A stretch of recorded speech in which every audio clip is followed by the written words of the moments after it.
You're listening to the Patriot Nation Podcast.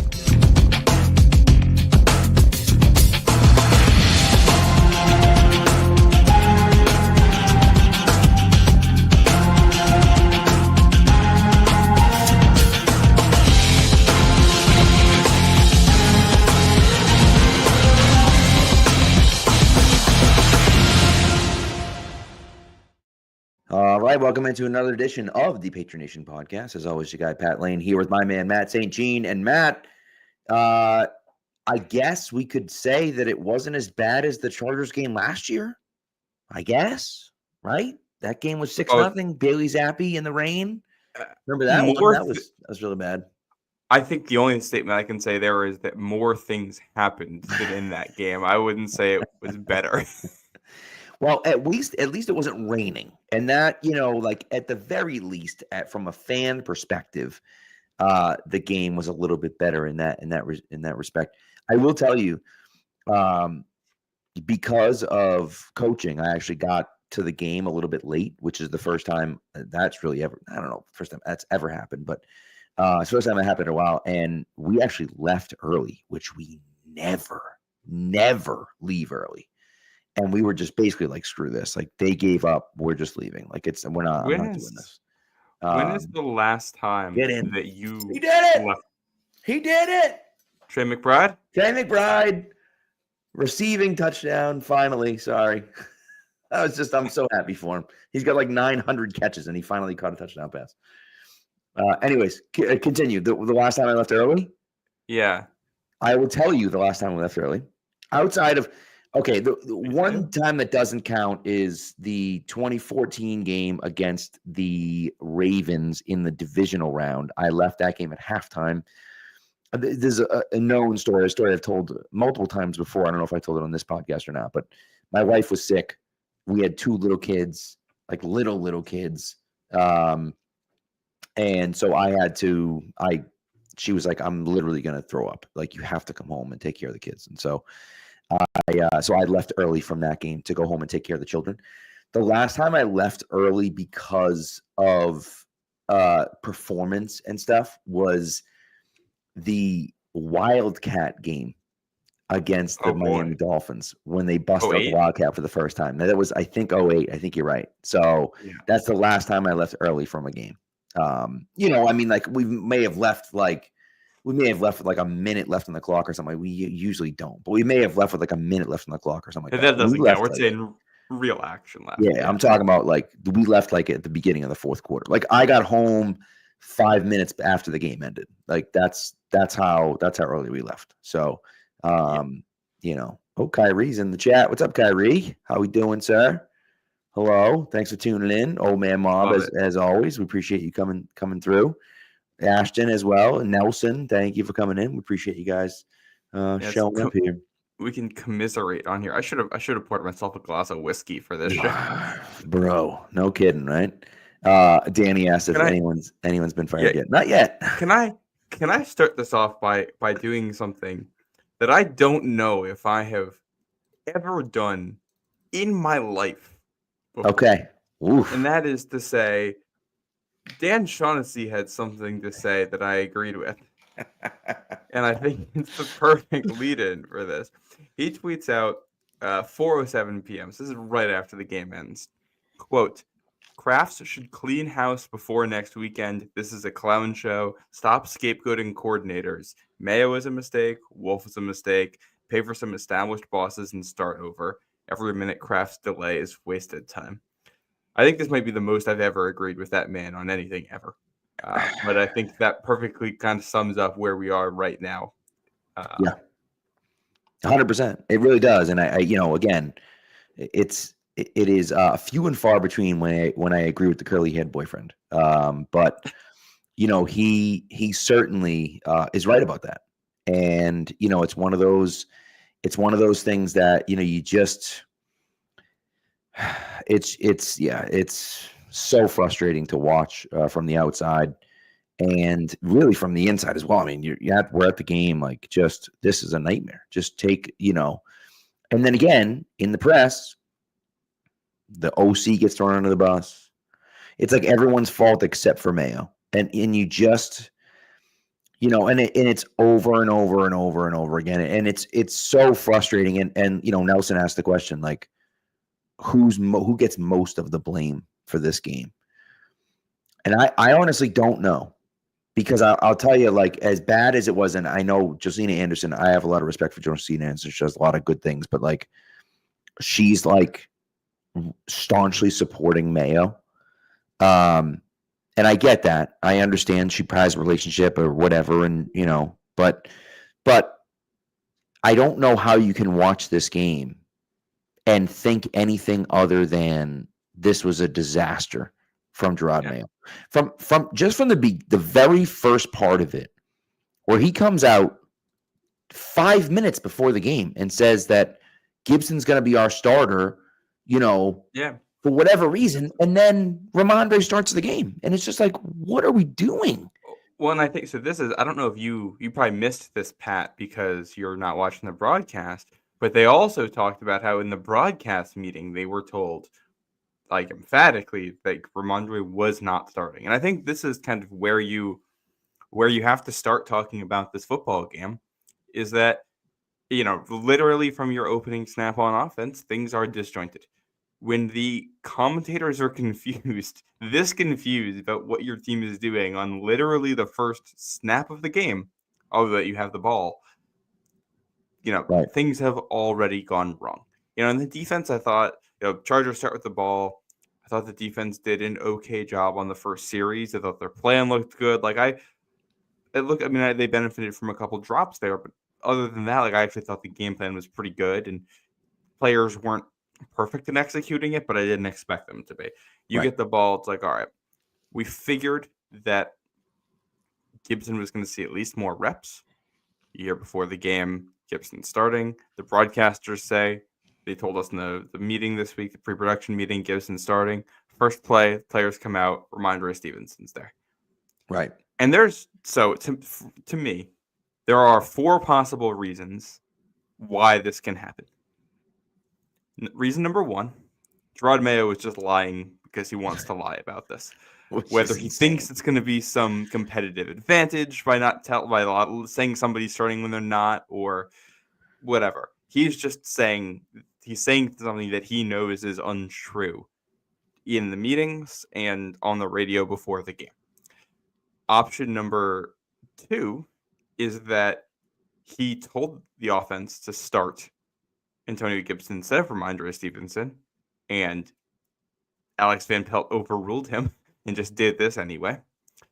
Option 3 is that he simply didn't know and thought that this was what was going to happen, but just isn't in touch enough with his offensive coordinator to know what was going to happen. And 4th, and to me the least likely, is that something happened in those, I think because the radio interview was like 90 minutes. I thought it was 90 minutes, but yeah. No, I know it's not actually 15 minutes, but something happened immediately before the game that made it so that they had to change their plan. Given that Antonio Gibson said after the game that he was never told anything about starting by the coaches during the week. That to me is disgusting. That's insane. That to me is completely insane. When and all the reasons, by the way, that you pointed out, I think are valid reasons, right? And I shouldn't say valid reasons. That's not true, but are potential reasons, and they plausible explanations. Plausible explanations. That's a good. Thank you. That's a good use of the terminology there. And I think the biggest thing for me is, like, when you look at what he has done, no matter what the situation is, there's a fundamental breakdown in communication on this team.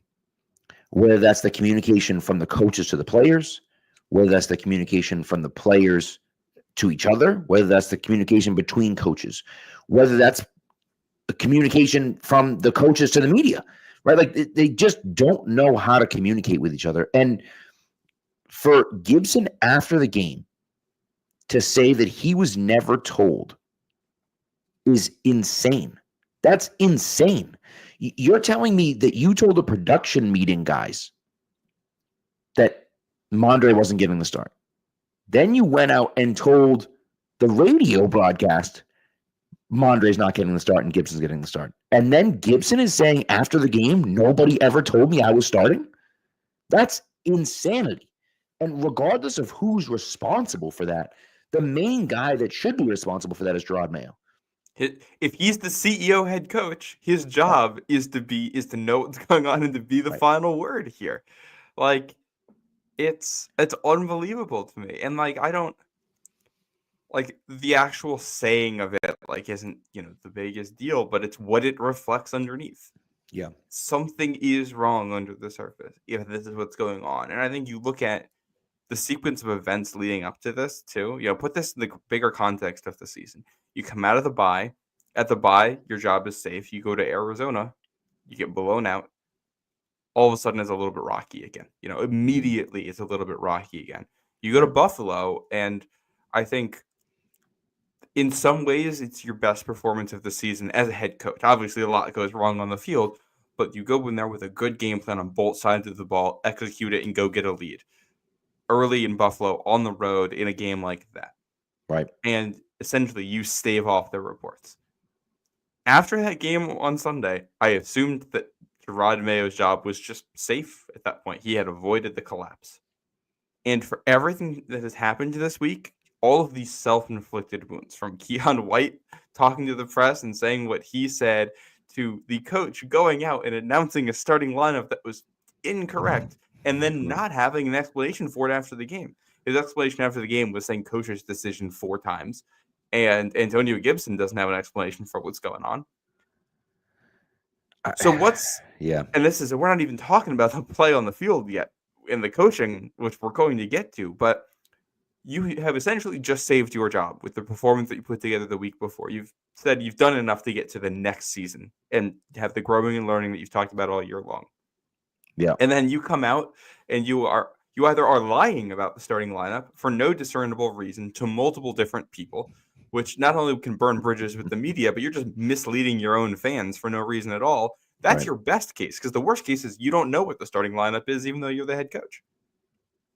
Yeah, I mean, it just, and again, all of those things, and again, are they plausible explanations? Potentially, but they're all terrifying to think that's how it's being run. Almost every single one of these, like, if he wasn't on the hot seat, any single one of these things could put you on the hot seat. Any of these explanations for what has happened here. Right. But he's on the hot seat. And this is, like, in theory, this is a winnable game. What was it? 4.5, 5.5 point favorites, the Chargers? 4.5, I believe. Yeah. They're at home. The Chargers are not some offensive juggernaut. Like, they're more talented than you. They are better coached than you. But this is a team, I think matchup-wise, you might match up with them well in theory, on paper, coming into it. Right. And you get a couple bounces, a couple things go your way. Not only can you compete with this team, you can beat this team.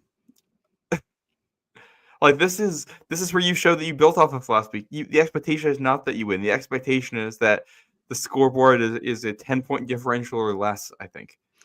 I would agree with that. And I think, too, it should be noted that when Gonzo went out, it was 7-0. And Ladd McConkey had 3 catches for 30 yards at that point. Right? And so, like, that doesn't mean anything. But I will say, like, the score was 7-0 when their best defensive player went out with an injury. Now, again, that doesn't excuse anything that happened on the offensive end. That doesn't say that, they still played terrible defensively and they still lose this game, no matter what. Mm-hmm. But, I can, at least that should be noted, right? I think that Gonzo went out. They were down 7-0. Ladd McConkey had 3 catches for 30 yards. As a matter of fact, he went out on a catch to Ladd McConkey. And so, look, and adding injury to insult. Right. That's how today's game felt. Yeah, it's not great. Not great. And, and Old Man Mob mentions that John Jones got cooked for 2 TDs, and it should have been 3 because he was wide open for a third one. And Herbert just missed him. And it's just like the frustrating part for me is that you look around and just think, like, what this is. They have nothing. And there's not a lot of talent, But this is my thing. I talked about it when I aired my grievances this week. Was that it's one thing to not have the players, but when the players aren't in the right spots, when the players are making dumb mental mistakes, we got one game left in the season. We're 16 games in. Yeah. They can't be making the same mental mistakes all the time. They can't. And it's just, that's the hard thing for me. And then, to throw the Lad McConkey thing in our face. And it felt, by the way, and Jim Harbaugh is 100% like this. It felt personal today. That felt very personal, that they were like, they didn't think you were good enough. They traded out of your spot instead of drafting you. Go out there and kill them. Yeah. That feels like a Jim Harbaugh thing to do. And you know what I mean? And hey, look, I mean, that's, good for them for being able to do it. And unfortunately, the Patriots had no answer and couldn't stop them. And, it's just, it's hard. And I think the biggest thing with me, with Mayo, and this is something I've kind of started to come around on. Who did he surround himself with? He surrounded himself with guys that there's no veteran coaching leadership. None. Zero. He's the main guy, but it's almost like he wanted his voice to be the only voice. He didn't want a veteran, professional coach. Donta Hightower, I love Donta Hightower. He's one of my favorite Patriots players of all time, right? Certainly will be a Patriots Hall of Famer. I think just based on what he did in the playoffs and certainly in the Super Bowls, he should be considered for the Football Hall of Fame. I don't think he'll make it, but he should 100% be a Patriots Hall of Famer. He should not be your linebackers coach. He has never coached at any level. He hasn't even been a Pop Warner coach. And now he's a positional coach in the NFL? That's complete insanity. That's insane. And that's part of it for me. Like, have him on the staff. He should be a defensive assistant or like a defensive quality control coach or some bullshit like that. Like, just give him some random job on the defense. That's fine. I got no problem with that. Matthew Slater, it's similar to what Matthew Slater's doing. He's not doing anything. He's just here because he's a good guy to have. And he can mentor the young guys and so on and so forth. Like, that's why he's in the building. Hightower should be the same thing. Yeah. And it's like a role where he's learning how to 100%, right? Because he's not a coach yet. He doesn't know how to do it. And so, it's that type of stuff where it's like, how do we allow that to happen? You look around at all the positional coaches and every single one of them hasn't done it. Tyler Hughes came from Washington, but he wasn't a wide receivers coach.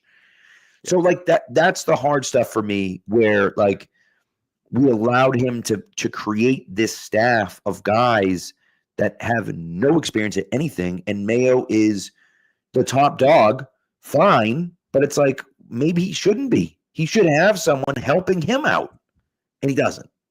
Yeah, and I think it shows. Like, if you look at the strengths and weaknesses of this team, the best coach positional group has been the corners, I would argue.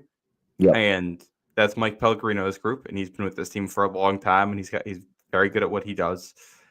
And the best coached unit as a whole has been the offense. It hasn't been perfect. It hasn't even been good, I would argue, but it has been the best coached unit. That's the only one of these where you had someone who had experience as a coordinator there. And I wasn't. Here's the thing: I'm not totally opposed to going young and we're going to all grow together in that.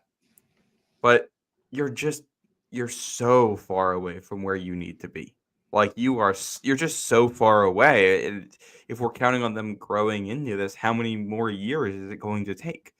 This isn't a college team where we're going to hire some alumni and we're going to give them 4 years and we're going to let them recruit a bunch of players and develop them and see what happens over time. This is the NFL. This is professional football. These are paid veteran players who are experienced and the best at what they do. You can't just you can't have everybody trying to learn on the fly when they're this far away from being where they need to be. So, they clearly internal misjudgment about how good these coaches were actually going to be this season. And again, I don't hate the approach of having young guys who might be less experienced if they're good at what they do. These guys aren't. So, Right. And it's, this performance today, you give up 40 points. This is the first time the Patriots have given up 40 points in 2 different home games since 2005. Which was he gave up 40 to the Colts, and that was when Manning, finally got his revenge after being beaten up on by the Pats. And that was a very injured Pats team. And the other team was the Chargers. They scored 41 in New England that year. Not Lawrence Maroney, Jesus, LaDainian Tomlinson. Yeah, Got went to get off. my L's mixed up here. He went off in that game, and but that was a very injured Patriots team that year. That still won 10 games. Very different circumstance this year. It's the most points the Chargers have scored in a game this season. Your defense really, you have scores in 7 straight possessions. Probably would have been 8 if there weren't a couple drops on that first possession. Yep. And that's just the defense. Offensive, your only score of the game comes on your quarterback being smart, seeing that a penalty flag was thrown, you got a free play, and then his receiver making a play on the ball down the field. That is it. If they don't jump off sides on that, this might be 40-0. Yeah, 100%. It's crazy. By the way, Show Low Man here mentions Flores would have been a great head coach. Flores is an interesting guy. Again, has a lot of experience. Now, he's already a defensive coordinator in Minnesota, so he wasn't coming here as a defensive coordinator. And he certainly wasn't going to come here, as like a defensive coordinator / like assistant head coach or something like that. But but I like the idea of somebody like Brian Flores. And I know it didn't really work out in Miami. I wonder if it would have worked out here. But the stories about Flores and Tua, which well, and that's the hard thing. But then you go to Minnesota and everybody loves him in Minnesota. So he's always been good with the defensive guys. That's never been Right. an issue. The issue for him in Miami wasn't just it was just he didn't treat Tua very well. He clearly just didn't have any respect for him, and he seemed to play favorites with defense over the offense. Yeah, Patriots don't need that. And here's I said it on Twitter today. I'll say it on here. I'm very much in the clear out the house after this. I don't know, especially the whole goal was to improve during the season. You had your worst game the entire season in the last meaningful one, and the second worst game the Patriots have ever had at Gillette Stadium. I'm done. Clear it out. Right. When it comes to other coaches who could come in, there are a lot of names that intrigue me. I am not going to get married to someone this early in the process personally because I don't know. Resume only matters so much for a coach. You know who had a great resume as a head coach? Twice, actually. Josh McDaniels. Yeah. It matters, but just because you're good at the coordinator level does not make you a good coach. And that's the thing. Ben Johnson, hot new name, sure. Absolutely. But how will he be as a head coach? Nobody knows. Nobody knows how he'll be as a head coach. Maybe he will be. Maybe he'll be great as a head coach, and he'll be awesome. But we don't know the answer to that question. And Mike Vrabel is the guy that everyone points to, and Peter mentioned it, Ryan mentioned it. Mike Vrabel, I get it, but at the same time, I don't know. I'm not sure. When I'm not. I wouldn't be upset if they make a move here, it ends up being Flores or Vrabel. Right. I'm not picking those guys just because they have connections to New England. They might be the best option. I'm very open to that. Both of these guys have good track records. Coaching, Vrabel has experience. They both have head coach experience. Right. Sometimes guys flame out in their first try, need a second try before they get it. So I'm not opposed to them at all.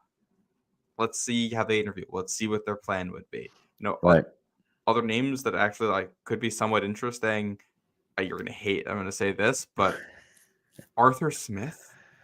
Yeah, he's done all right for Pittsburgh this year as an offensive coordinator. There's some stylistic similarities. Maybe you hope that he learned something from his first go around. If you want to go someone younger, Jesse Minder, the defensive coordinator for the Chargers. He was with Harbaugh at Michigan.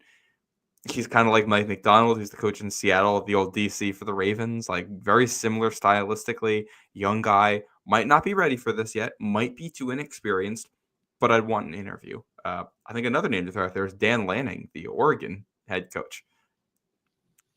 Yeah. Really good program builder out there, really good motivator of men, someone who's developed a program there. I think I'm not closing off any doors at this point in the process. If I'm looking for a new head coach, I'm turning over every stone. I'm interviewing everyone that could be remotely appealing.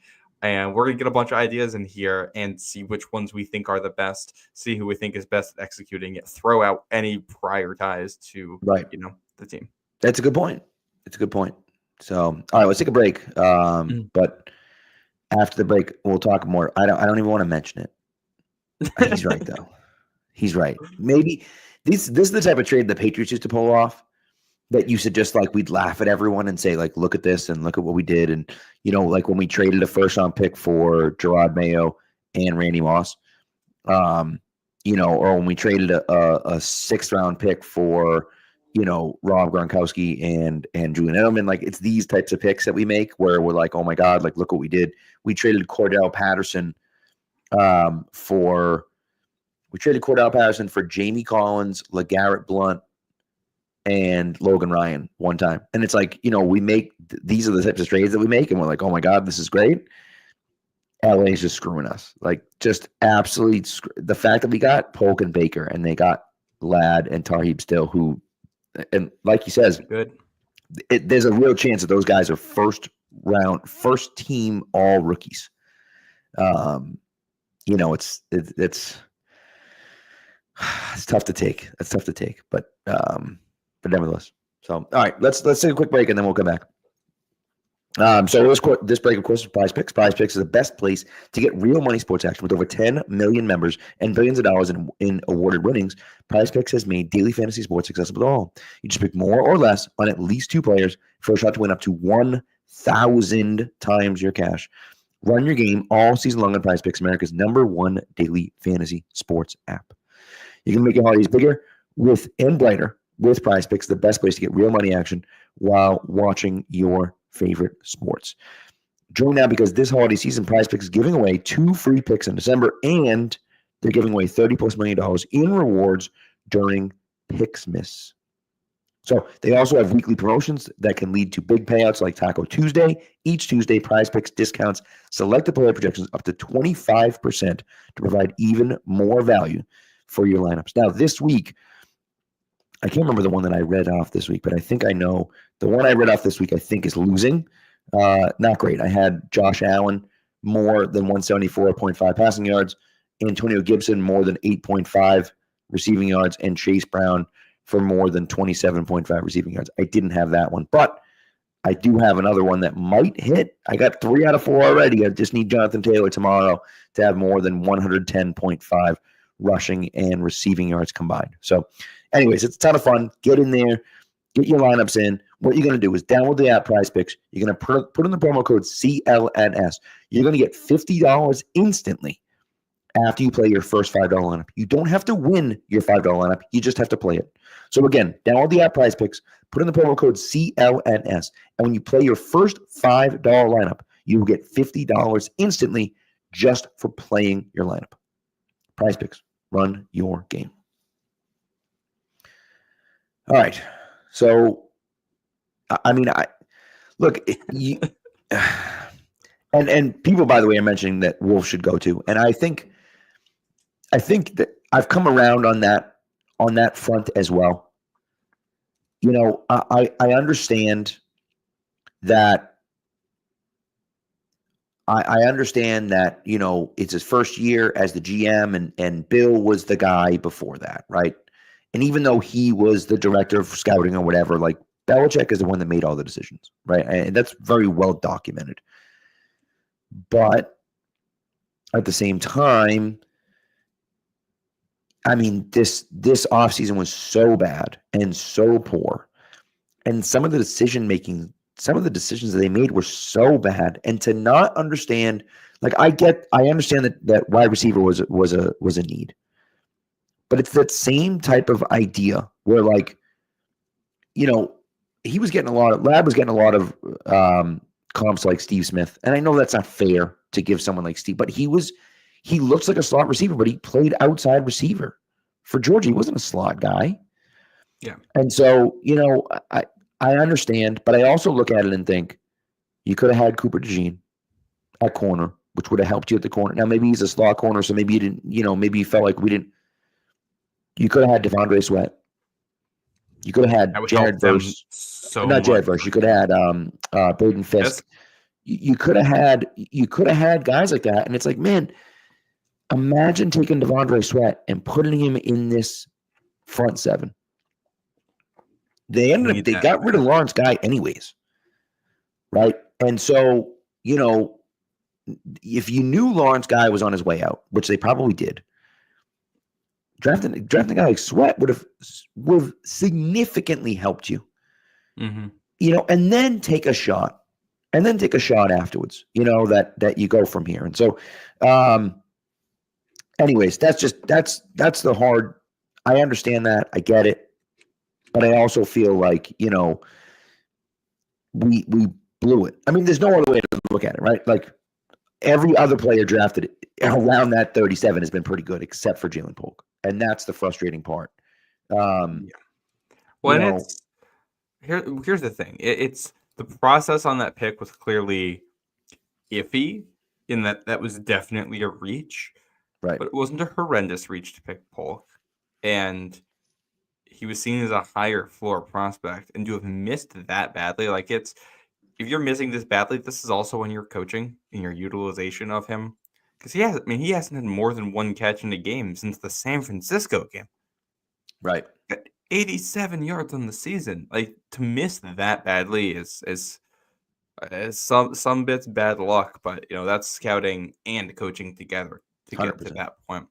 I'm looking through the draft right here. And so I had mentioned this to you before. One topic for this is that the Patriots did not start Caden Wallace, but did play Caden Wallace. And they just put him in a garbage time. So my first question is, why are you not playing him earlier? Which was answered on his second snap when Junior Colton went right through his chest to the quarterback with essentially no resistance whatsoever. I completely forgot. You know when Junior Colton was taken? This pass rusher linebacker out of Michigan. The pick after Caden Wallace? The pick after Caden Wallace. Yeah. Literally the pick after Caden Wallace. Which is just... I mean, this game was just layers of insult and injury stacked on one another. Like, it's so bad. Yeah. Well, I think, too, like, the part of it for me that's frustrating is that you feel like, at least for me, I feel like when you look at that situation, you're at 34. You don't love any of the wide receivers there.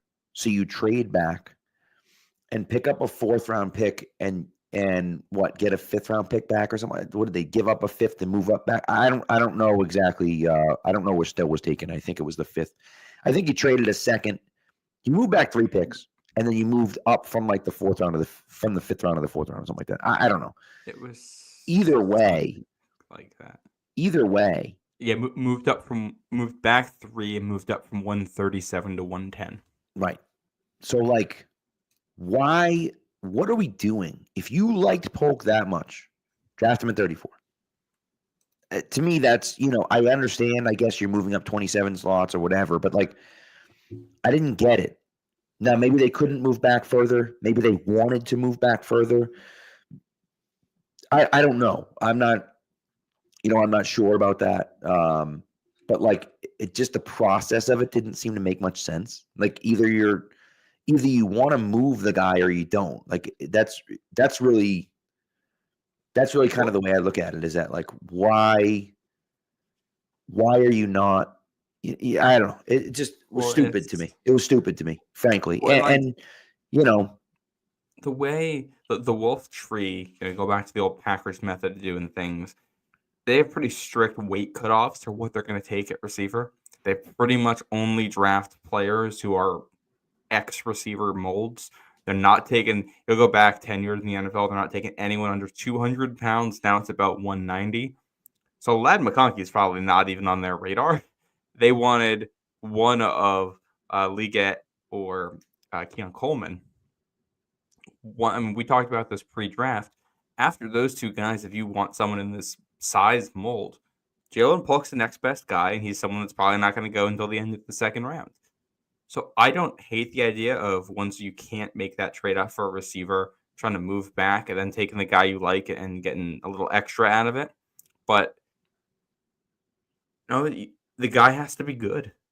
Right. And like Jalen Polk is orders of magnitude less productive this season than N'Keal Harry was as a rookie. N'Keal Harry missed half his rookie year because they put him on IR with the Foxboro flu or whatever at the end of the preseason there. Like, it's kind of astonishing that this is where we've gotten on this.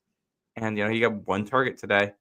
Ball hits him in the hands. He got interfered with. So, it's not entirely his fault that he didn't catch it. But, this is a pattern. They throw it up to him, and he's not making catches. And Jalen Baker can't get on the field. And, I think in theory, both of these picks made sense. But if you can't make it work, you can't make it work. I don't blame. I think there are a lot of things this offseason that Elliott Wolf did that I understand the rationale and I'm not too upset about. I wouldn't be upset if they kept Elliott Wolf. I'm not going to be upset if they move on from him either. I think he hasn't done a whole lot this year that tells me that he's going to be a good GM next year. The draft was that bad. Drake May is awesome, so that part's good. You get the credit for that. I think Marcellus Dial, is kind of an unheralded good draft pick here where he was taken. He's been very good on special teams for them. Yeah. Who is your next best draft pick? Right. Layden Robinson, I guess. Probably. Who's looked okay at left guard. You're almost definitely signing someone over him for next year's team. Right. And after that, it's probably Jalen Polk. Yeah, which is insane. And this is the hard stuff for me, right? And I will say, the biggest thing, the way I look at it really, and the Drake May thing, I know people don't want to give Wolf credit for Drake May. He deserves the credit for Drake May because he could have traded out. He could have moved on. He could have moved back to 6. They had offers. For a tackle. Could have moved back for 6 and, and hope that Joe Alt fell to him, which of course he wouldn't have. But he could have moved back to 6 and hoped for something else or taken Malik Neighbors there or whatever the case may be. I don't know, right? But he didn't do that. He stayed put at 3 and drafted Drake May. And so he deserves a little bit of credit for that. Now, it's not like he found Drake May and molded him and no one else saw it coming or something stupid like that. No, but he does deserve a little bit of credit for that, right? Yeah. But beyond that, and again, you don't like McConkey, fine. They wanted to move back into the first round. They tried to move back into the first round. It didn't happen. Okay. I get it. I understand that those things happen. You need 2 to tango, and they couldn't find a second person to trade with them. But you can't whiff on every single pick. You just can't do it. And you're sitting at the top of the 3rd round, and I think the big thing for me, and here's really my big issue with it. If you look at the end of the 2nd round, right, when you go back and look at the end of the 2nd round, you go back to the 2024 NFL draft, and you just look at, okay, you go to 2024 NFL draft, and you look at the end of the 2nd round. This is the issue for me because the Patriots were at the top of the 3rd round. So sure, at 37, you don't love the tackles on the board. I get it. Fine. I'm on board with you. I totally understand. Okay. Round 3, you have pick 68. It's the 4th pick of the 3rd round. At 62, Roger Rosengarten goes. At 63, Kingsley Suamatiaya goes, however you say his name. Mm-hmm. Roger Rosengarten is playing right tackle for the Baltimore Ravens, doing it extremely well. Blake Fisher goes at 59 to Houston, who was playing a good amount. Patrick Paul goes at 55 to the Dolphins. I don't think he's He's done been up and much down. for them, but yeah, Right. But the point is, good options. is that as soon as Patrick Paul gets drafted at 55 and then Blake Fisher gets drafted at 59, what are you doing?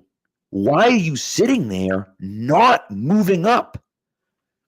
At that point, you should have been on the phone with Buffalo. You should have been on the phone with Detroit. You should have been on the phone with Baltimore. Get me up there. I have to take the best tackle available. I don't care who it is. I got to take the best tackle available because you cannot sit here and tell me. You cannot sit here and tell me that Caden Wallace is the best tackle available. That they looked at it at the end of the second round and they said, oh, no. The guy we want is Caden Wallace. That's the guy we're waiting for. Brandon Coleman with the pick before has been playing well. Right? And Brandon Coleman was drafted as a guard. He's been playing tackle for them, right? And so he's been starting for them basically all year long. You can't tell me that Caden Wallace was number one on that board. They had a ton of assets. You could have moved up and you didn't do it. And that to me is more egregious than what they did at the top of the second round. Did they draft the wrong guy? Absolutely, they drafted the wrong guy. But at the very least, they looked at it and said, we don't love the receivers here. We're going to move back a little bit, try to pick something else up, and then draft a guy. Yep. In the third round, he just sat there. Well, and I think, to be honest, even if the other part of that compounds this is that the guy they take is just not, by basically anyone's board, the best player or best tackle on the board. You look at the guys that go after, one of them, the next tackle off the board goes at 75. Yeah, so 7 picks later to the Bears. That's Karan Namagaji at Yale. He hasn't really done it. He's only played 1 game. He's been hurt. So that we're going to kind of give a wash here. But after that, the next 2 tackles off the board, guys who would have been reaches at 68, but would have been less of a reach than Caden Wallace. Delmar Glaze, or DJ Glaze, out of Maryland. He went to the Raiders. He's been starting since week 3 and has like a 65-ish grade on PFF right now. Yep. So that might make him the best offensive lineman on the Patriots. Absolutely. And then at 79, Matt Gonsalves of the Colts, who we've talked about on here before, but a guy who coming out, people thought had 4 spot versatility on the line: left tackle, left guard, right tackle. He could play all 4 spots if needed. He has played, I think, 2 of those spots for the Colts, and he's been up and down. He hasn't been anything fantastic, but he has been a better player than what the Patriots have gotten out of Caden Wallace. And some of this on Wallace is a bit unfair. He hasn't played. He's been injured. He's really only played 2 games this season, if that. He started the Jets game, and he was, in for bits of the 49ers game, in for bits of today's game. I think that's all he's seen the field. So it's not, enough to really judge him yet. And maybe he does come out next year and plays well, and, it does end up looking like a good pick. But shoot, we can't judge off of if spots, things that could happen in the future. We got to judge on what's happened right now. And I didn't expect tackle to be good this year or anything close to that for the Patriots. Trent Brown was their best offensive lineman last year, and he wasn't coming back. They were going to get worse at tackle, barring something crazy happening. But every move they've made here hasn't worked out. Calvin Anderson did not recover to who he was before getting malaria. Okorafor quits on the team. Caden Wallace gets hurt. Valerian Lowe has worked out. He's been a backup level left tackle. Yep. He'll be on the roster next year, so that's fine. But he's not a starter.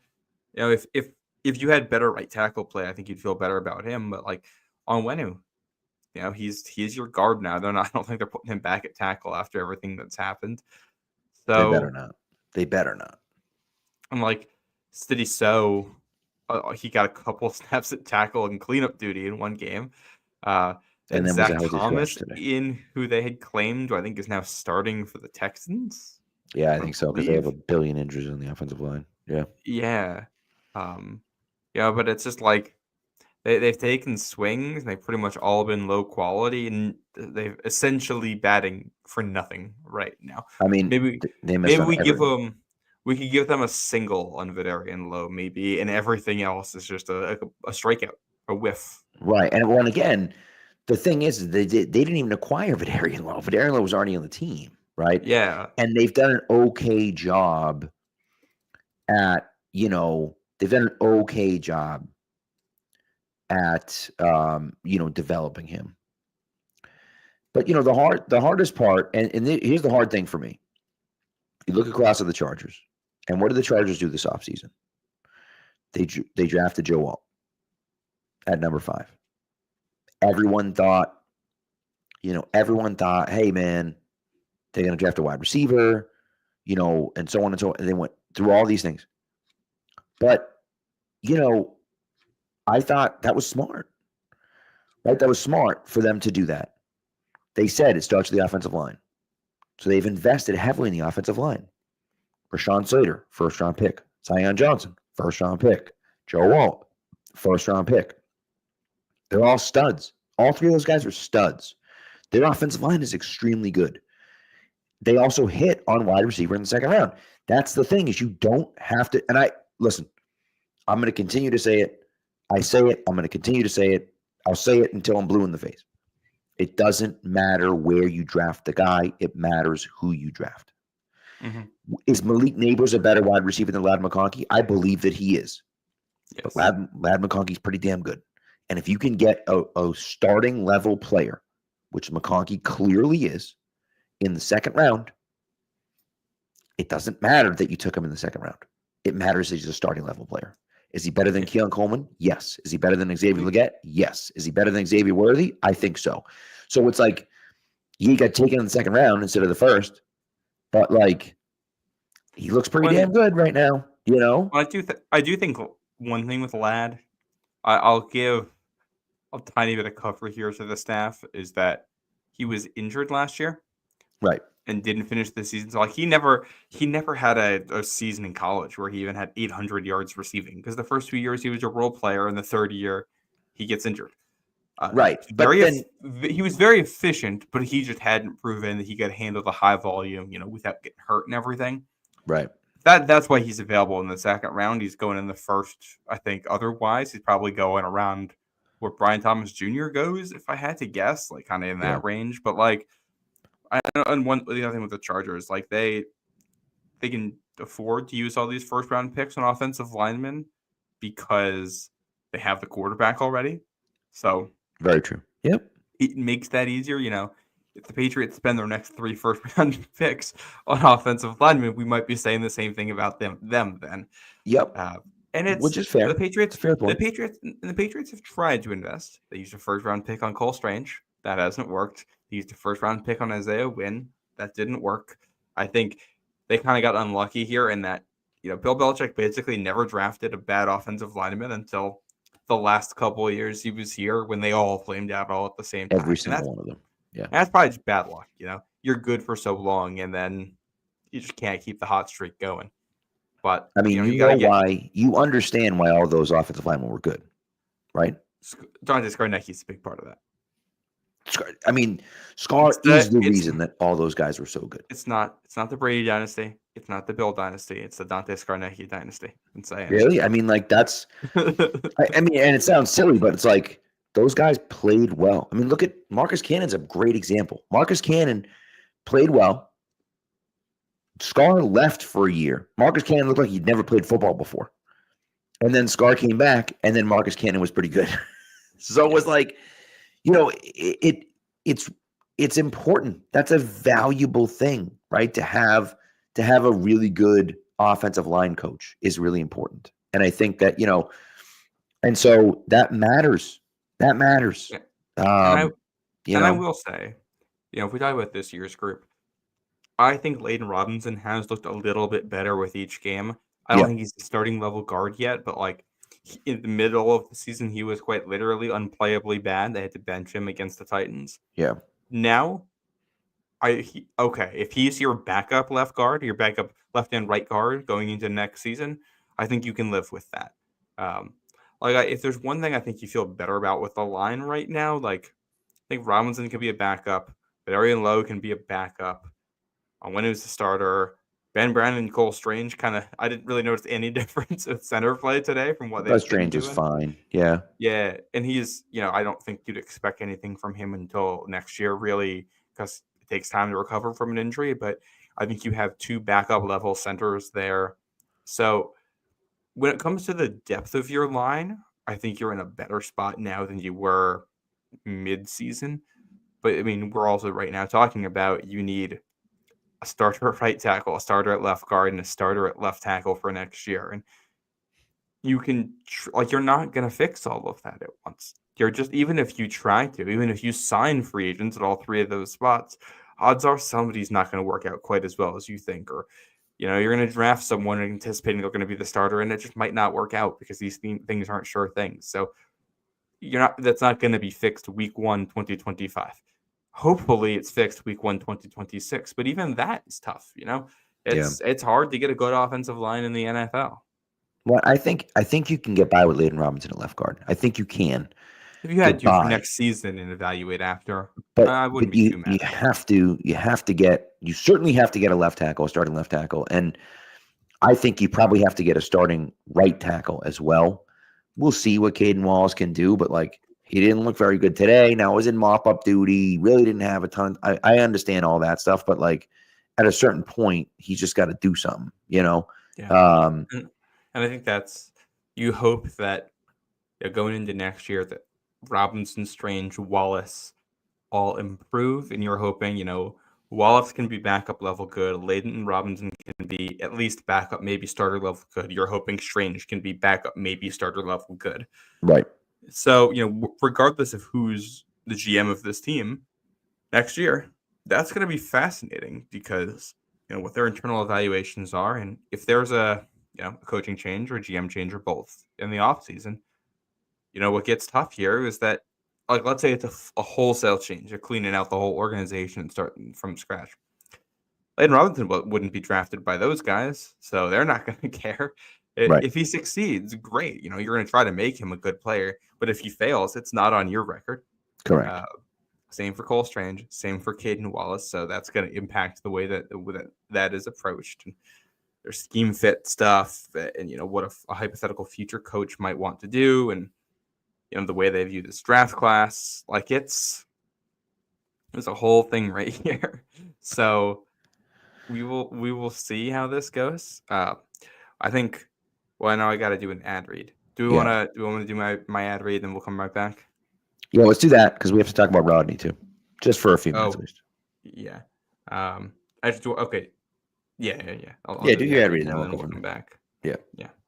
Alrighty.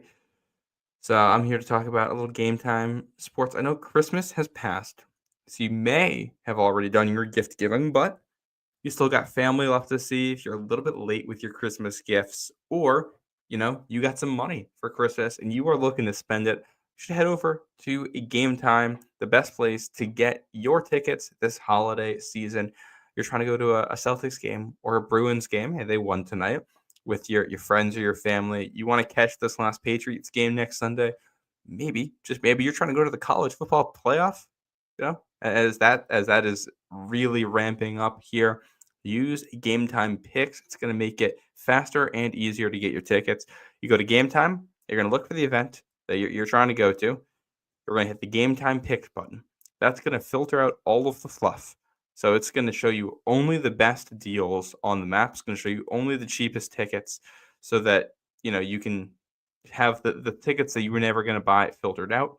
You can click that all-in pricing button. That's going to make it so the price you see is the price that you're going to pay for those tickets. And then if you click into the tickets, you can see the view that you're going to have from that section. I've used it. I love it. It's very handy. I'm already, scouting some Bruins games to go to in the spring, or maybe when they come here to New York to go to, using it. So, I highly recommend it. I use it myself. Take the guesswork into buying tickets with Game Time. Download the Game Time app, create an account, and use code CLNS for $20 off your first purchase. Terms apply. Again, create an account and redeem code CLNS for $20 off. Download Game Time today. What time is it? Game time. All right. So what were you going to talk about here? Yeah, I kind of want to go big picture here. Yep. On where we are with the organization and compare to where we were last year. Mm-hmm. So last season, we talked about why we both felt the Patriots should move off of Bill Belichick. The answer was, partially to do with Bill Belichick's performance, but not entirely. a big part of it was that we felt it was this offseason, that last offseason was an inflection point for the franchise. You know that you're drafting a quarterback. You know that you're kind of resetting your organizational clock when you do that around the rookie contract your quarterback's going to have. You need to make sure that quarterback is set up to succeed and has the proper coaching. Knowing that Bill Belichick was older and had not been at his best lately, it made sense to start fresh with someone who could be the perfect fit for your quarterback. As we come forward a year, that's essentially the only thing that you have added since that point. And the quarterback is good, which means you're in this really interesting spot. This team is, in a lot of ways, a blank slate. There's not a whole lot of contracts that you're really tied into past next season or the year after. You have a quarterback. You have a corner in Christian Gonzalez.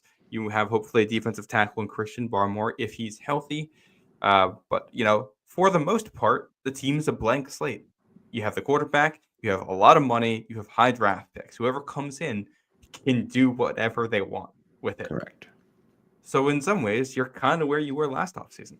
It is once again an offseason that's going to mark a big turning point with the franchise because you are presumably going to be committing a very significant amount of money to players that will be 4 or 5 year commitments in all likelihood.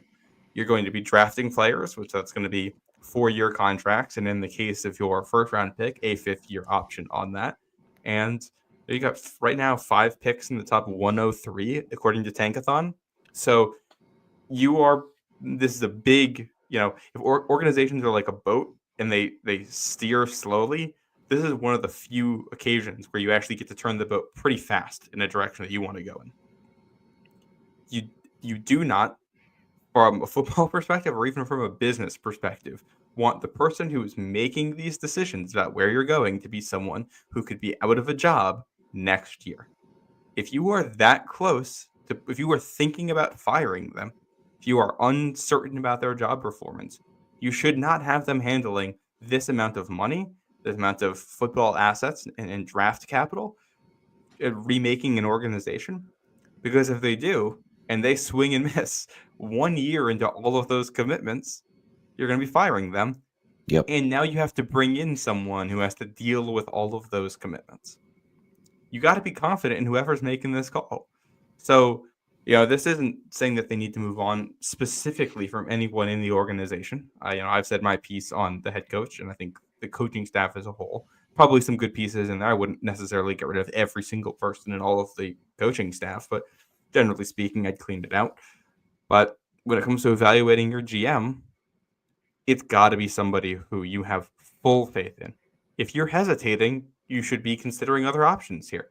If you're a business, this is a business, and you're about to make business deals that are going to be hundreds of millions of dollars and it tie you into multi-year commitments, you're not going to let a potential lame duck be the one making those calls, even if you have some faith in the lame duck, even if you think the lame duck has done some good things.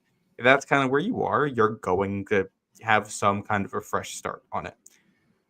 I hope that is the approach that they were taking to this offseason, because to just go in and say, well, these guys didn't do quite enough to get fired, so we'll let them make these decisions. That's how you end up with where the Bears are right now, where the Bears have been 3 cycles in a row with a rookie quarterback, where you're a year or two in, you're getting rid of people. Right. Well, it's such a great point because you're right. Like, they have so much money this offseason. But the question is what direction do you want to take the organization in? Do you feel as though, and I was going back and forth with Josina Anderson about that, and she brought up the fact that, the Lions got blown out in their second to last game, or one of their late games against Seattle in their first season. And I'm like, well, that's fine, but they had an identity because their head coach gave them an identity and said, this is what we're going to do. And from day one, that information has come from him. He has been the mouthpiece for the organization from day one. And we laughed at him. Well, fine, right? But he believed in it. The players bought into it. Mm-hmm. If the players didn't buy into it, by now, he'd be fired. So So but they bought into it and they got good players. The players clearly haven't bought into Mayo, obviously. But I also think that there's no real direction, right? And this is, I kind of been noticing this the last few weeks. There's no real direction. And at the same time, right, Mayo doesn't really tell us the whole story. He certainly doesn't give you, he certainly doesn't say something and that's the gospel. That's not how it works here in New England. Yeah.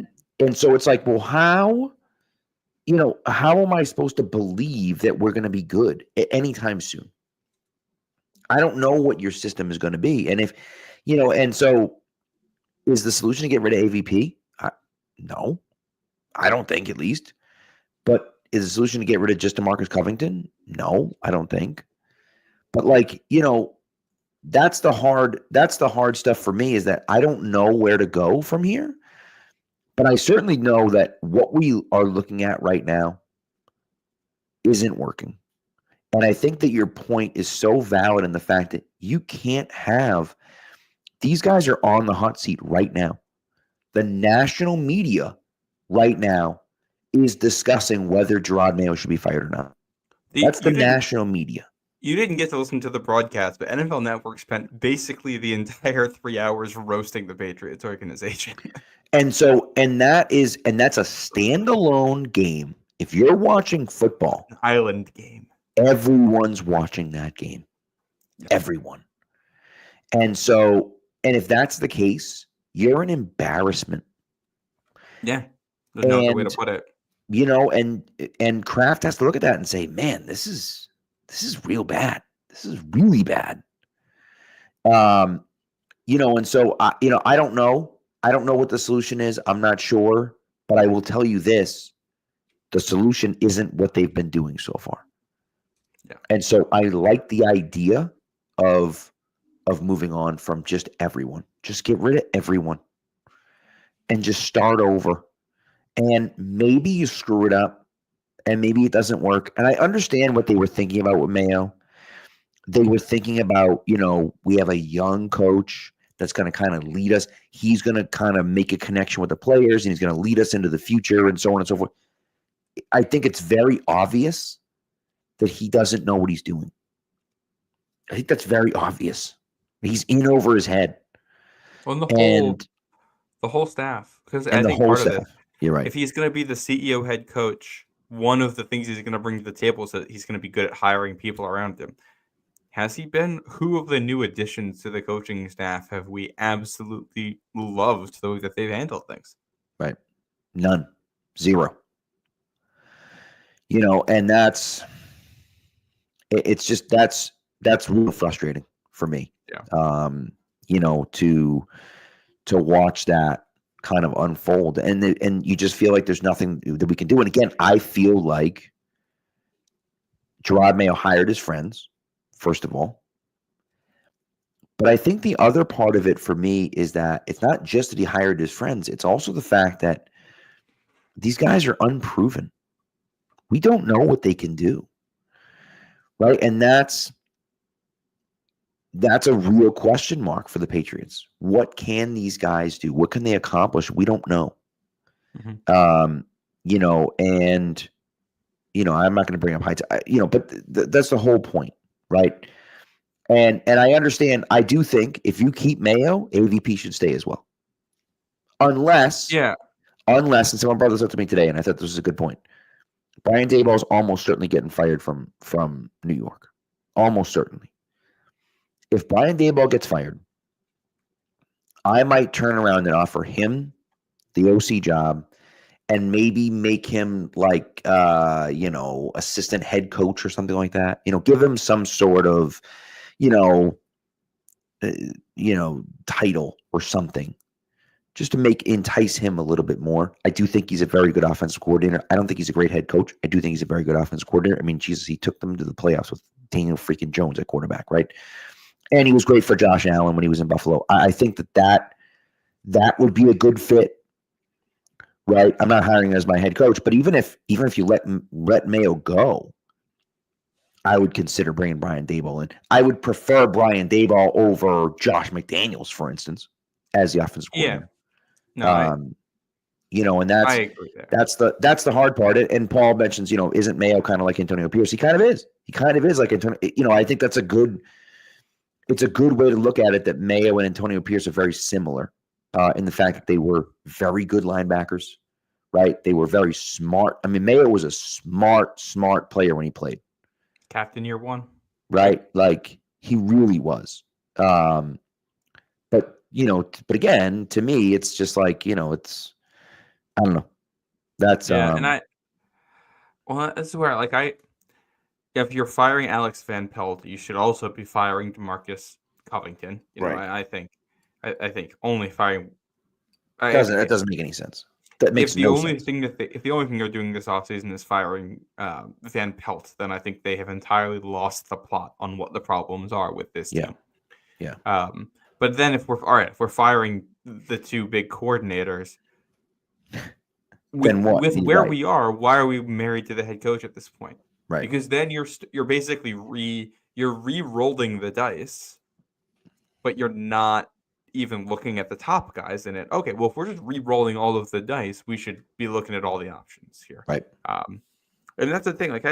I think Mayo is a smart guy. I think he's just too inexperienced right now, and he needs to learn more. And I hope that he can be a good coach in this league. I hope that he can get another opportunity. Pat, I see you reacting to whatever's going on in this game, and I'm behind, so don't spoil it for me. I won't say anything. But yeah, I hope it works out for him, but I don't think this is it right now, and I think this is the appropriate time to pull the plug on it. I agree. I couldn't agree more. Very well said. What an absolutely insane ending. I don't know if he held on to that ball. I think he did. That's Holy insane. crap. Kyler Murray just threw a fastball. I think he caught it. Kyler Murray just threw a fastball off of Trey McBride's face mask. Just gave him absolutely no chance to catch the ball. Threw it behind him. Right off the logo on his helmet. Right off the logo on his helmet, yes. And it popped into the air and just a diving interception in the end zone. I don't know if that's a catch. It's awfully close. It's awfully close to a review. I just don't know if it moved in his hands. He clearly gets his hands on it. It obviously hits the ground. The question is, does the ground help him control it? I'm glad I don't have to make this decision. Woo! That's a tough one.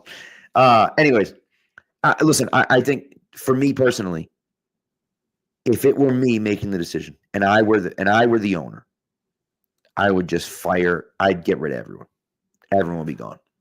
Well, and I think, whether it's Vrabel, whether it's Arthur Smith, whether it's whomever it is that you want to bring in, I don't really care. But I want to have a clear plan in place, right? And when you look at it, and here's my big thing, right? I think that the plan in place it's supposed to be a meritocracy, and that's why we're going to re-sign all of these guys. We're going to re-sign all of these guys because we want to get these guys in here. We want to award our good players for their past accomplishments, and that's what we're doing. And if that's the case, I get that. The team sucks right now, and you're not awarding players. It's just and that's kind of where it was. But then it's are you doing that? Have you ever done that? And that's the hard stuff for me, where I'm I don't know if they followed that plan or not. Yeah. Well, the other thing with this, let's look at the scenario where they get rid of the coordinators, but you keep Mayo and you re-roll everything. Yep. Now you're looking at trying to hire offensive and defensive coordinators to a job where the head coach might get fired after the season. Right. And all of the stuff with the GM, where the GM could also lose his job after the season, and you're committing all of this money. So now we're very much opening ourselves up to a possibility where in 2026, year 3 of May's rookie contract, the point where he's really supposed to be starting to hit his peak and his value on that deal, you're going to have an entirely new coaching staff. Yeah. Having to work with players that they did not sign or draft for the next 2, 3, 4 years because they're going to be in big deals that you're probably not getting out of. Yeah. Why are we opening ourselves up to that? Because then if you're learning a system, all right, then you're basically putting yourself in a spot where there's a real chance that this team isn't primed for success until 2027 because there's just so much change and it's turmoil all the time. And this is I am generally speaking like not. It's a rookie. You got a rookie quarterback. You want stability. That is incredibly important. That's why I do it now, because this is the opportunity to do it where you can still get 4 years of stability for Drake May on his rookie deal with that 5th-year option after it. If you pull the plug any later than this, you're disrupting it big time. And yeah, I just after today's game, the way they looked, it doesn't. And again, it's not even just the way they looked. It's the clown show, right? It's the saying that Ramondre's starting, then he doesn't start, then you come out and say it's a coach's decision. What the hell is that? What are you doing? Like, why are we running the same crap back again if this is the same stuff we're going to get? It's stupid. It's dumb. It's annoying. And that's the hard part where it's like, it doesn't even matter. If they win next week, so what? It's against the Bills who don't care. Assuming I imagine they're going to beat the Jets. What difference does it make if they win next week? Who cares? And that's the hard thing for me. Like this next week, this is going to be like a football game in a liminal space. Like the Bills are locked into a seed. They're not going to play anyone important. Right. And the Patriots are probably going to have lame duck head coach. And, Christian Gonzalez concussed today. I'm assuming he's not going to play next week. You're going to have, we'll see if, obviously May got banged up today. He finished the game and everything, but I assume he plays next week, but it's like a 98% chance he plays. So like maybe something happens with that. And you probably want to see young players play. So, we are in a really weird spot here where like the game has to be played for record keeping purposes, but nobody has any vested. Nobody's any interest in it. And this is, you talk about the calamity or catastrophe or whatever language we want to use for what it would take for Mayo to lose his job here. You look at your last 2 games in Gillette Stadium this season. One of them gets put in front of a national audience where the broadcasters roast the team for the entire game, starting from the first snap because the head coach lied to them about who was going to play in the game. Your quarterback gets concussed. Your best defensive player he didn't actually get concussed, but he has to go get checked for one. Your best defensive player gets concussed.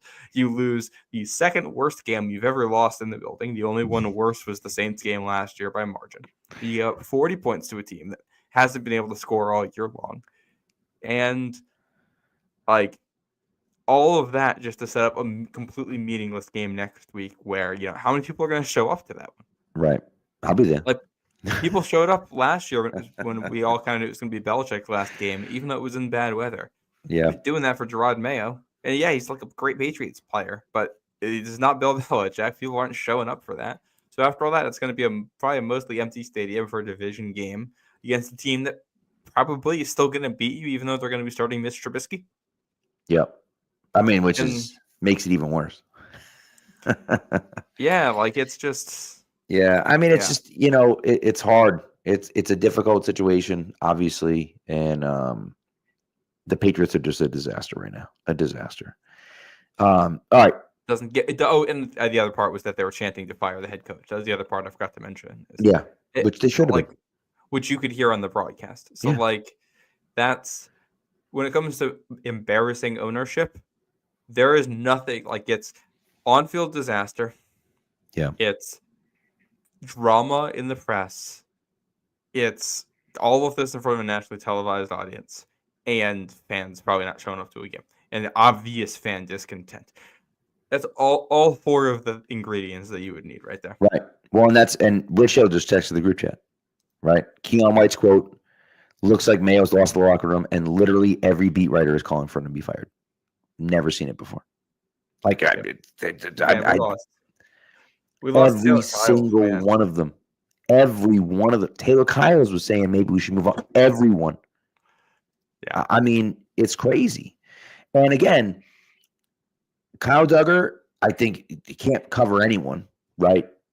But like he was now I think that some of him not playing well has to do with what's his name? McCourty not being there. I think if you had a legitimate deep safety that you felt good about, you could play Kyle Duggar at the line. And I think he's a good player when he's at the line. They're not using him correctly right now. That touchdown throw was a gorgeous touchdown throw. It was a beautiful pass. Yeah. He didn't start running until the receiver was past him. Yeah, it's like it's too slow to react. What are we doing, dude? Like, how would you let that happen? Yeah. Well, and so that's the hard thing for me. And I think that's been a common theme for me with Duggar on tape is that he is a very explosive athlete. He can accelerate quickly. Yeah. And sometimes I think he plays too slow because he counts on his acceleration to bail him out of it. And it just hasn't been good enough. He's just playing too slow out there. Right. But like one of my tweets, I think my very first tweet in game was that I thought they were using Duggar more around the line of scrimmage, and I thought he looked a lot better and a lot more confident. Yeah. That lasted like 4 plays. Like the first stop they got on third down, they had Duggar lined up like 25 yards off the line of scrimmage as a free safety. Yeah. We got, and I thought their defense. You should never be doing that. I think their defense has looked at its best this season when Duggar is the strong safety and Jalen Hawkins is the free safety. I think that has actually worked all right for them. And like I would keep that going. Like if it's kind of I don't remember if I've said this on the show or not, but for moves I would consider in the offseason, I would consider trading or releasing or whatever Jabril Peppers. And we're going to run it back with Duggar because he's going to be here next year with his contract. Get him healthy, play him exclusively at strong safety, let him do one thing and try to excel at one thing. And I think Hawkins has been all right at free safety. Mapu, I think, has shown some good instincts back there. I question some of the change of direction because he's so tall. Right. But he has the speed for it. I think he has some good coverage instincts. So, all right. Try Hawkins and Mapu as your free safeties. Try Duggar and Del Pettis and Brendan Schooler as your strong safeties. And try that out. And see, and obviously, if there's a safety that hits the market, that's an obvious upgrade on someone, go sign them. If there's a safety in the draft who you feel is an obvious upgrade or a good addition, go draft them. This doesn't preclude that at all. But I wonder if the answer to the safety problem in New England it might not be a big personnel change. It might be the same personnel used better. Just used in a better way. Yeah. Yeah. Yeah. I don't know, man. And the coaches right there. And that's coaching. That's 100% coaching. I mean, all these guys are regressing this year. Why? Why are they all regressing this year? It has to do with the coaching. And that's anyways, it's so frustrating. So, all right. Yes, fire everyone. Move on. Oh, if there's real quick, are there any names that stand out to you in the coaching staff? As in, like, if we were firing everyone, we might keep this guy. Mike Pellegrino. Yeah, that's keep the name. Mike Pellegrino at all costs. Don't let him go.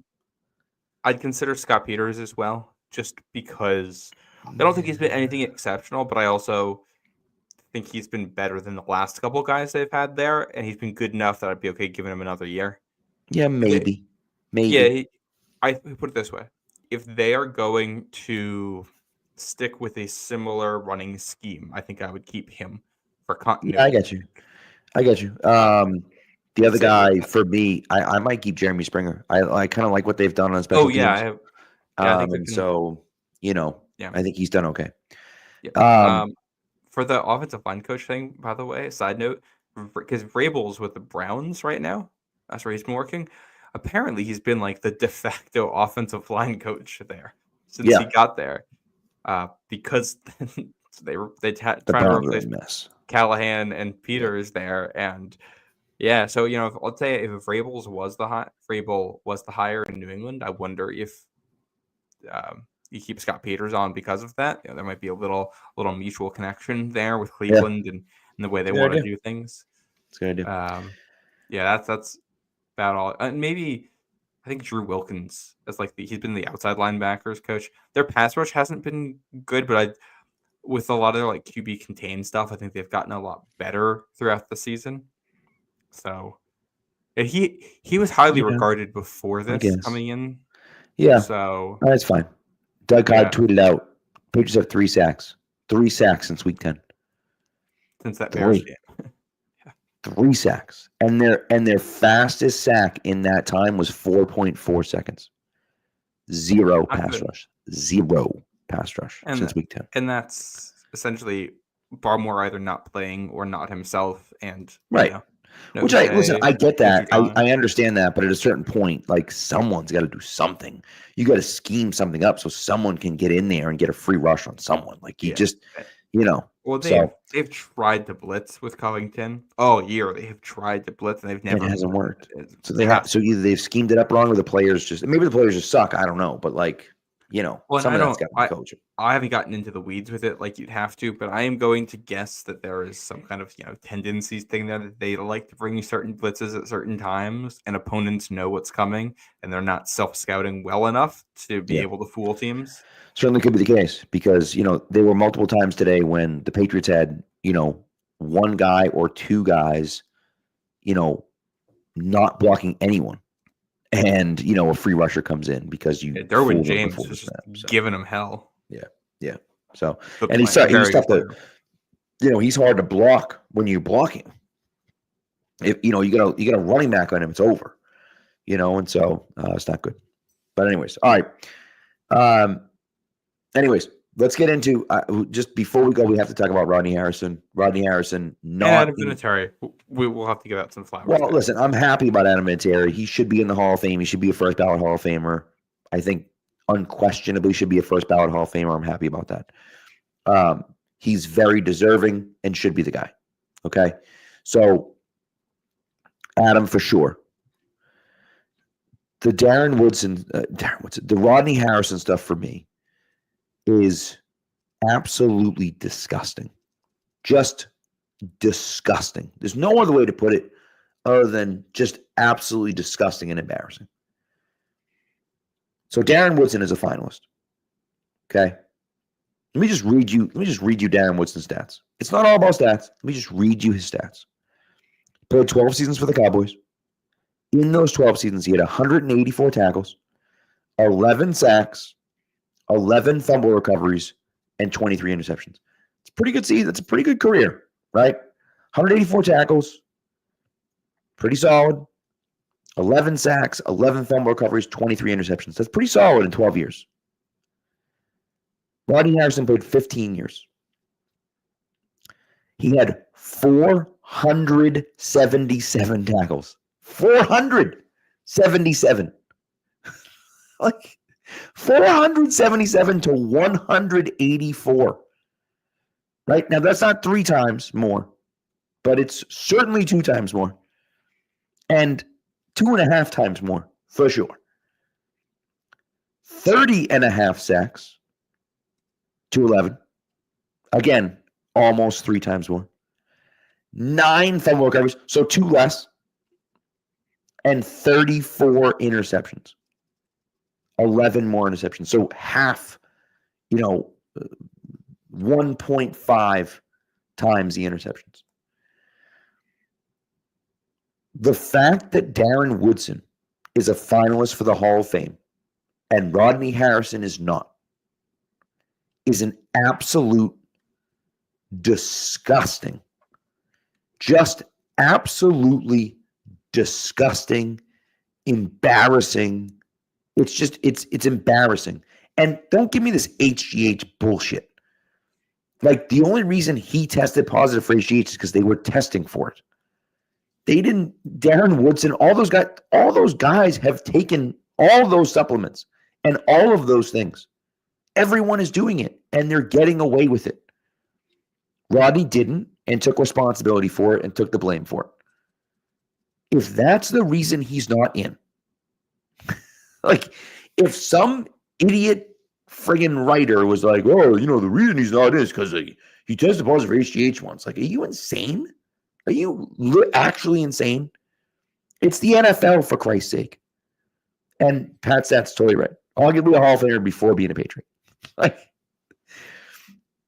And so, He was anyways, just a football player, just very good. Incredible player. Well, Incredible he had a lot of, I'll say it charitably here, questionable hits. But here's the thing. But this is the thing that pisses me off. Yeah. The best safety of the 80s.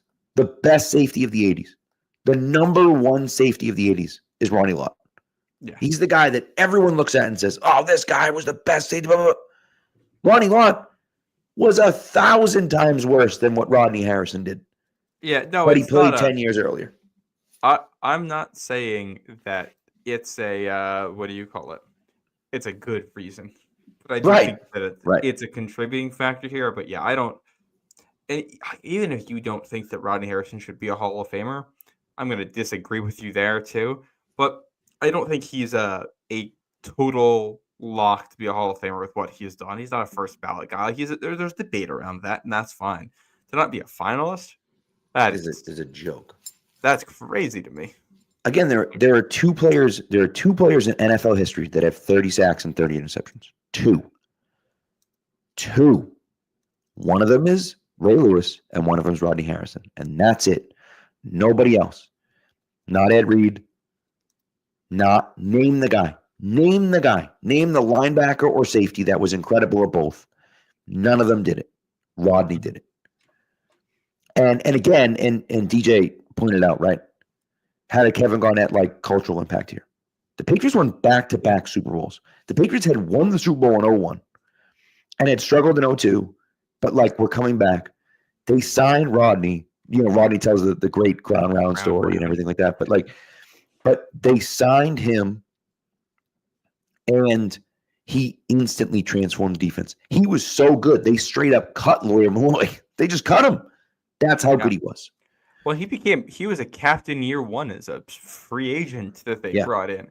Yeah. Like big time culture guy. And, I think in some ways what's happened in New England the last 5 or so years makes you view what he did as even more important when you look at the way the culture degraded when Brady left, because the coach can tell you to do all these things. The coach can tell you what you have to do. It doesn't really matter if you're not working hard enough in practice. It doesn't matter if you're not paying attention to the meetings or studying enough film or putting in the work in the offseason that you need to do. And the way that Brady was the leader on offense for so long, keeping everyone else in line and raising the level of work for everyone across the board because of the attention that he brought to it.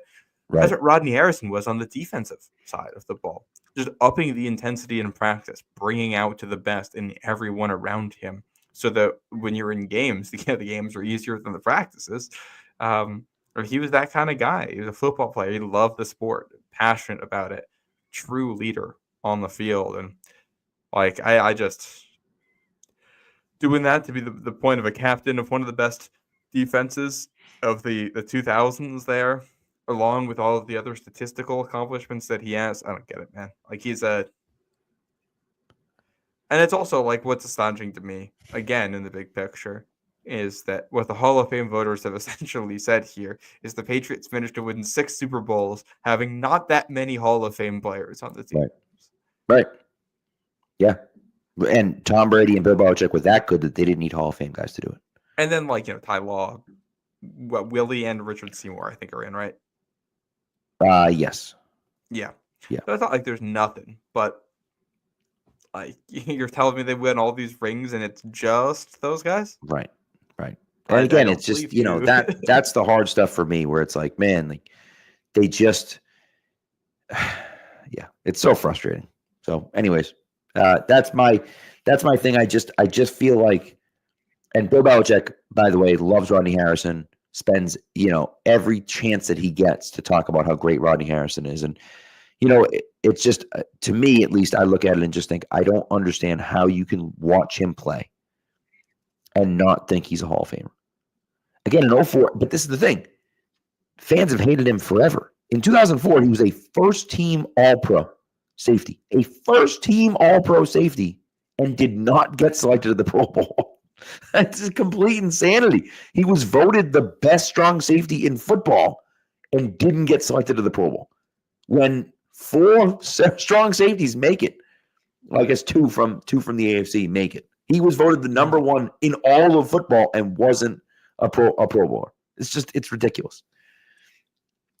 And so that's the hard stuff for me. I will never respect like at some point there has to be someone that says, okay, sure, we didn't like him. And, maybe he's in media now and he calls out too many people for, I don't know, whatever. But, like, he's that good. His stats are that much better. Like, they put in John Lynch already. He had more tackles, more interceptions, more sacks than John Lynch. Yep. Like, he was better in all categories than John Lynch. Right? Like, what are we talking about? Dan Woodson's a finalist. Again, I read you the stats. He's got almost 3 times as many sacks. He's got 1.5 times as many interceptions. He's got almost 3 times as many tackles. Like, what are we even talking about? And so that's like, it's complete and utter insanity if you think that, that is it, and again, Brian Dawkins. Again, Brian Dawkins was in years ago. Years ago, Brian Dawkins made the Hall of Fame.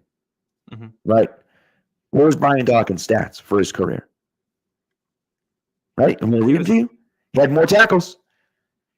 639 tackles. 26 sacks, 37 interceptions, 19 fumble recoveries. So I can see it. I can see it. It's pretty close. It's pretty close. Right? He ended up playing one more season, and I think Rodney missed chunks of seasons here and there. More tackles, less sacks, more interceptions, more fumble recoveries. Dawkins, can we talk for a second about how good safety play was in the NFL in the 2000s? Ed Reed, Troy Polamalu, Brian Dawkins, Rodney Harrison. Right. Who else is in that? And then the end of the decade is when you got Eric. Oh my goodness, Legion of Boom guys. Cam Chancellor and Right. How am I forgetting the name of the free safety? Cam Earl Thomas. Earl Thomas. Got it. Yeah, guys like that coming in. Eric Berry and Weddle in that span, and obviously McCourty comes in 2010, like really, really good era for safety. Oh yeah, yeah. And Sean Taylor getting mentioned in the chat too. Rest in peace. The short time he did play in the league was a very good player.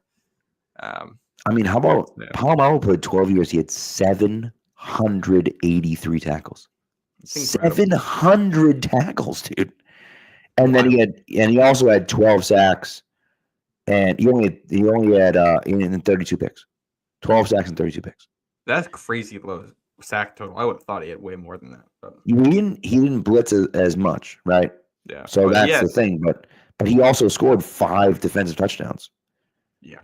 And he had 7 fumble recoveries and 2 touchdowns on 7 fumble recoveries. These guys were good. So he was incredible. But again, it's just that's the hard thing for me is where it's like, I get it. You want to put in Polamalu and Ed Reed and Brian Dawkins in before Rodney. I can see the argument. That's fine.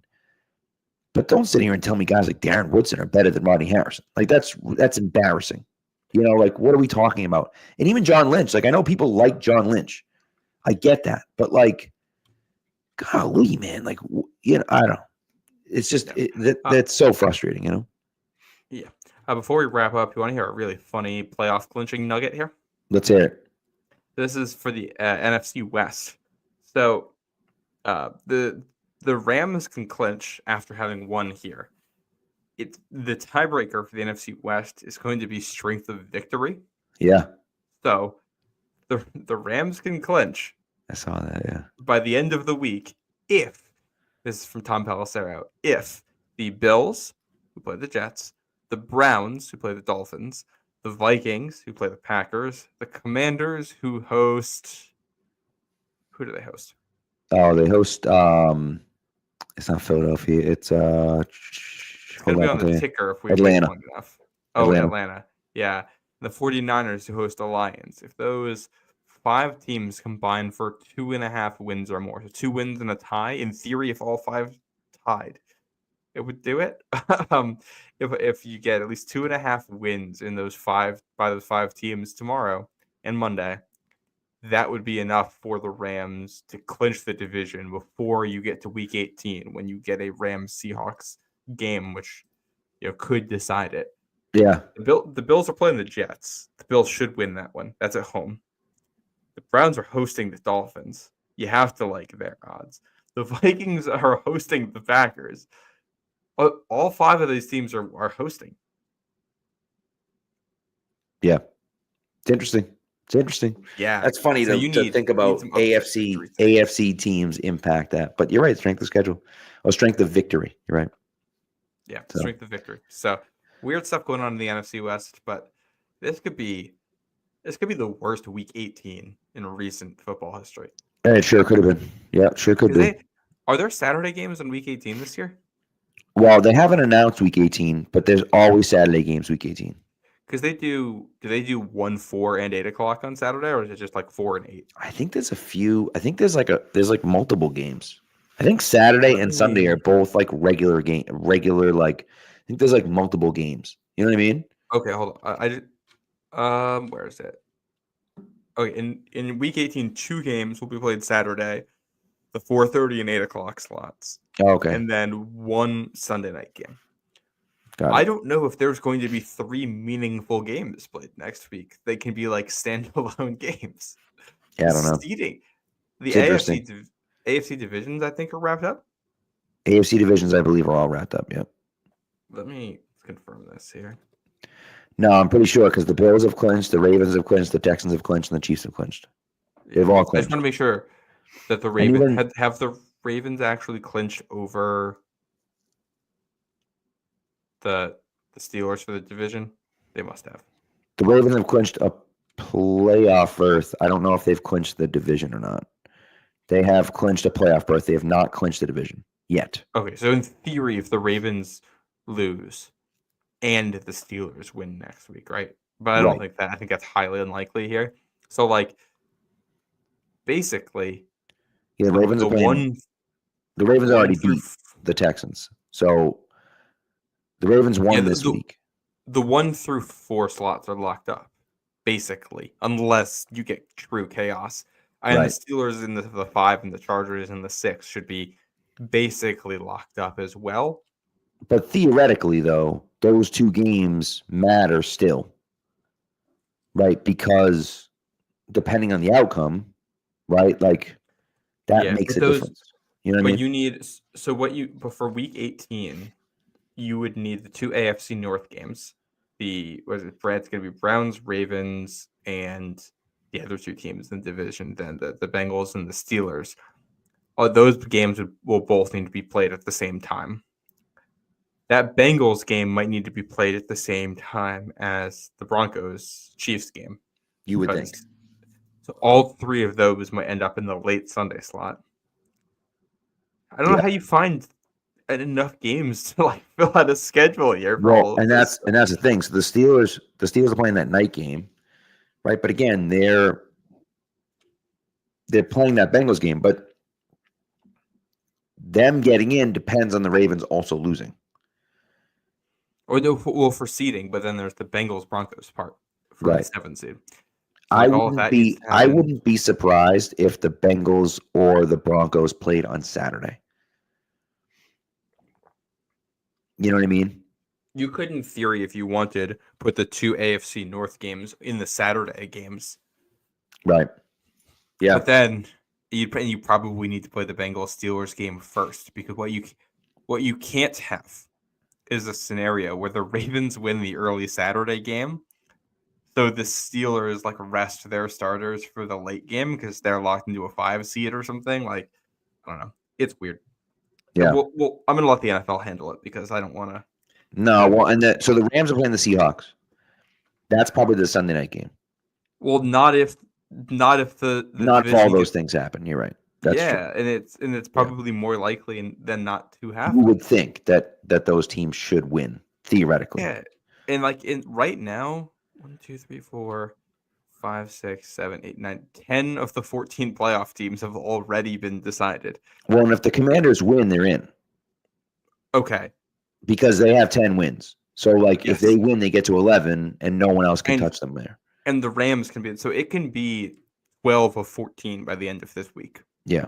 And then the Falcons are playing the Panthers and the Bucks then are playing the Saints. But then you would think that those two have to be at the same time. So it's like that's the hard stuff. Is like if the There's Falcons no, and Bucks were playing, then that would be a Sunday night game, right? But there's it's no not. standalone game that's winner of this is in, or even winner of this game gets the higher seed. Right. And Right. and the NFL has to find 3 of these games. Yeah, it's crazy. I don't know what they're going to do. Just put Pat's Bills 4:00 Saturday so we can end the season earlier. Oh my please. God, I would love that so much. I would love it so much. Just end the damn season. Who cares? Why does it matter? You know. But anyways, all right, let's get the hell out of here. We're going crazy over here. That's it for 2024 for us. We won't be back until 2025. Yeah, we'll see you guys next year. Yeah. Probably Thursday. Well, it could be Wednesday. I don't know. Either Wednesday or Thursday night. I think we're doing. No, we said we're going to do Thursday because there's no Thursday night game this week, and Wednesday night is college football playoff. So. Oh right, you're right. Good point. So we will be back Thursday next week. Thursday night sounds great. Yeah. So everyone enjoy your New Year's celebrations. Stay safe. Yes. Enjoy call an Uber. Yes. For the love of God, just call an Uber. Yeah. Yep. So all right. Thanks everyone. Be good to each other and go Pats, I guess.